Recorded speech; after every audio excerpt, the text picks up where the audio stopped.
तो अब इस बात से जलन होने लगी है आपको? ठीक है, उसी से पूछते। पलटू, पलटू कहाँ है तू? जी आया। जी बड़ी भाभी। तेरी माँ को इस बात से जलन हो रही है कि तू मुझसे ज्यादा और उनसे कम बातें करता है। अब इस समस्या का हल तू ही निकाल। आपसे तो बात करना ही बेकार है। मुझे आपके साथ कहीं नहीं जाना, आप लोग जाओ। अरे रुकिए दीदी, अब जाते हुए झमेला तो खड़ा मत करो दीदी। इस घर में पता नहीं क्या है, जब भी कोई अच्छे काम के लिए बाहर जाते हैं ना तो कुछ ना कुछ झंझट शुरू हो ही जाती है। आपने सुना क्या कहा उन्होंने? ये कह रही है कि मैं इनके बेटे को इन्हीं से बात करने से रोकती हूँ। अब आपके बेटे की सारी काम की बातें मेरे साथ ही रहती है, तो मुझसे ही बात करेगा। क्या करूं मैं, बताइए? आखिर घर तो मैं ही संभालती हूँ। माँ क्या हो गया? माँ क्या हो गया? ये कैसी अनाप शनाप बातें कर रही हो आप? मैं आपसे बात नहीं करता हूँ, हाँ? और फिर जब कहीं जाना है तो बिना किसी बात का झमेला और ये सब खिटपिट क्यों? आपको पता है मुझे ये सब पसंद नहीं। अब बस करो, चुप हो जाओ, चलो। मैं हमेशा चुप ही रहती हूँ और मुझे पता है कि हमेशा मुझे तुम लोगों की ही सुननी है और जिंदगी भर चुप रहना।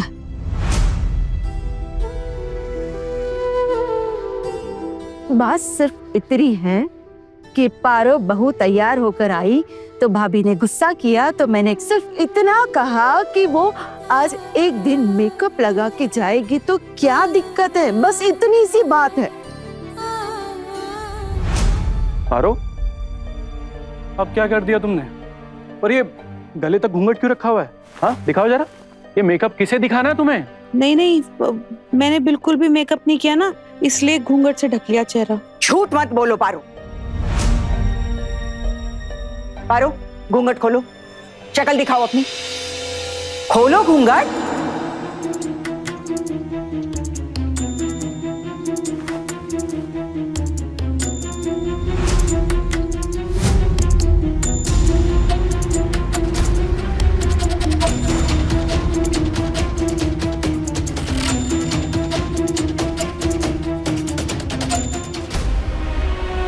ये क्या मेकअप किया है तूने? छी छी छी छी छी, ऐसे सड़क छाप लोगों की तरह सजकर हमारे साथ चलोगी तुम? अरे नाक कट जाएगी खानदान की। उल्टू, तुम लोग इसे अपने साथ लेके जाओ। जिसे इसके साथ जाना है वो जाए, लेकिन मैं इसके साथ नहीं जाऊंगा। ये क्या किया तुमने? हाँ, तुम्हें कितनी बार समझा चुका हूँ ऐसे अजीबोगरीब मेकअप मत किया करो, लेकिन तुम्हें कुछ समझ में ही नहीं आता। बार बार समझाता रहता हूँ, जो चीज जिसके लिए बनी हो उसे ही करना चाहिए। तुम्हें क्या लगा ऐसे सज धज के तुम अच्छी लग रही हो? भद्दी लग रही हो तुम, चेहरा देखने लायक नहीं है तुम्हारा इस वक्त। जोकर से भी बुरी लग रही हो तुम, और मैं ऐसे किसी भी जोकर के साथ चलने वाला नहीं हूं। एक बात कान खोल के सुन लो, अगर मेरे साथ चलना है तो इस घर के लाज लिहाज का ध्यान रखना पड़ेगा तुम्हें। आज बाहर जा रहे थे तो मैंने सोचा था अच्छे से मेकअप करके जाऊं, पर जल्दीबाजी में सारा मेकअप खराब हो गया। ठीक है, मेरे मेकअप करने से अगर सबको दिक्कत हो रही है तो मैं हटा देती हूँ ये सब। नहीं, रुको ना दीदी, हम ठीक कर देते हैं। आजा पारो, हम कर देते हैं।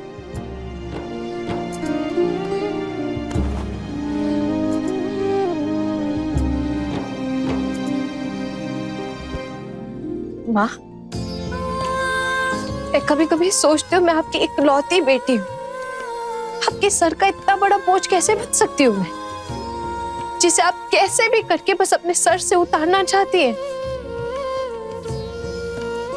चलो चलो, समझ में आ रहा है मेरे सब कि तुम दोनों मिलकर मुझे ही सुना रहे हो, लेकिन तुम दोनों एक बात कान खोलकर सुन लो कि तेरी बेटी की शादी में हम ज्यादा खर्चा करने वाले नहीं हैं।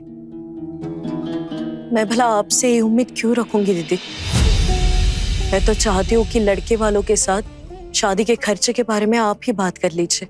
भला हम लोग क्यों बात करेंगे? आपकी अपनी बेटी है, आप बात कीजिएगा। ठीक है, मैं ही बात कर लूंगी। और वैसे भी जो सच है वही तो बताना है कि एक दुल्हन के जोड़े के अलावा मेरी बेटी को देने के लिए मेरे पास और कुछ नहीं है। ये लड़की अभी तक तैयार क्यों नहीं हुई? अरे 20 लोग आने वाले हैं, खाने पीने का इंतजाम हुआ कि नहीं? अरे ये सब आपको सोचने की जरूरत नहीं है, आप जाके उनके स्वागत के लिए खड़े रहिए। मैंने बबलू से कह दिया था कि आज ऑफिस से जल्दी घर आ जाए। अरे बहू, बबलू आया कि नहीं? अरे आ जाएंगे माँ, आपको तो पता होता है ना कि ऑफिस में कितना काम होता है। अगर काम पे नहीं गए ना तो नौकरी से हाथ धोना पड़ जाएगा, और हम लोग तो किसी के भरोसे पे बैठ भी नहीं सकते।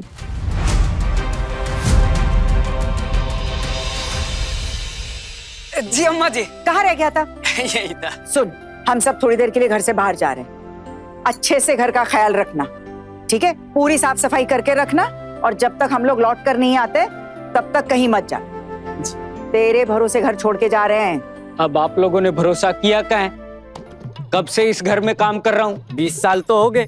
जब भी आप घर से बाहर जाती है, हर कमरे के दरवाजे पे एक ताला लटका के जाती है, सिवाय इस बरामदे के।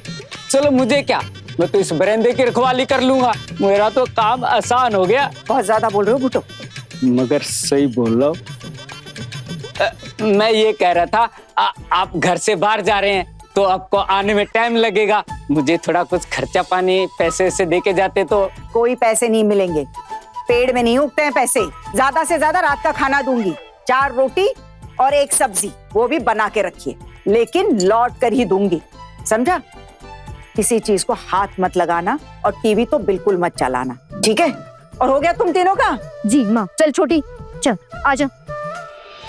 दास बाबू को बुलाया था, किधर रह गए? मैंने बोला भाभी 1 मिनट रुकिए। अरे दास बाबू, ओ दास बाबू, अरे नमस्कार नमस्कार नमस्कार। क्या करते हो दास बाबू? तैयार होने में थोड़ी देरी हो गई। चटर्जी बाबू चले? हाँ। भाभी मैंने चटर्जी बाबू को भी बुला लिया, बड़ी गाड़ी लेने तो सब लोग साथ में चलेंगे। हाँ हाँ, और फिर लड़की वालों का दिल भी तो देखना है। इतने सारे लोग ले जा रहे हैं, ठीक से स्वागत करते हैं कि नहीं ये भी तो देखना पड़ेगा, इसीलिए तो ले जा रहे हैं इतने सारे। चलिए। कौकुन की माँ कहाँ रह गई? ओ कौकुन की माँ, कहाँ रह गई थी आप? चलो, अब ये भी आ गई है, चलो। छोटू अपने दोस्तों को लेकर गाड़ी पे चढ़, चलो। चाचा जी इसमें जाना जरूरी है क्या? हम लोग एक काम करते हैं, अलग गाड़ी कर लेते। तुम्हें अगर हम लोगों के साथ आने में शर्म आ रही है तो हवाई जहाज ले आऊं?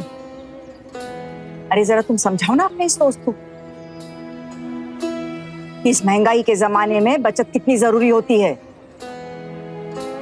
चलो चलो, अभी चलो चलो, सब लोग चलो, आओ चलो।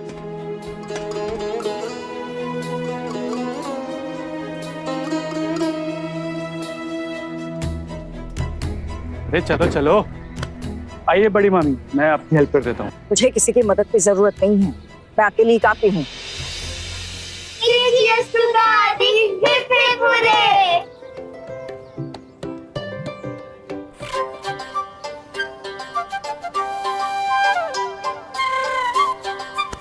क्या लगा था कि चढ़ नहीं पाऊंगी, गिर जाऊंगी?